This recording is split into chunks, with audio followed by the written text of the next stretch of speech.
Bacım Duxan Lənkəranım, kasıba yetmə yesrə qurban edərlər öz canım.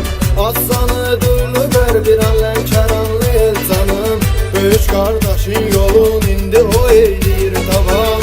Salam aqromlu salam, salam aqromlu salam. Cəmi hər yaxşılara salam aqromlu salam, salam aqromlu salam.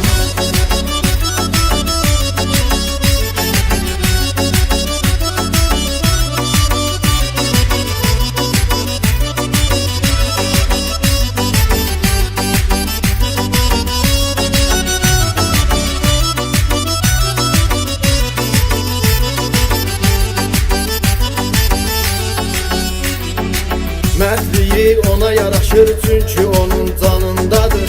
Kişilik damarında həm də onun qanındadır. Canı dastaralı yaxşıların həmişə yanındadır. Hər kəsə qismət olmuyor bax belə yaxşı məqam. Salam aqromlu salam, salam aqromlu salam. Cəmi hər yaxşılara salam aqromlu salam, salam aqromlu salam. Bəs eyləməz axılan göz yaşımızı rövşən üçün. Doğru yol iftixari sirdaşımız rövşən üçün. Darıxmışıq o qədər qardaşımız rövşən üçün. Yaşayır ürəklərdə ölməyinə yoxdur inam. Salam aqromlu salam, salam aqromlu salam. Cəmi hər yaxşılara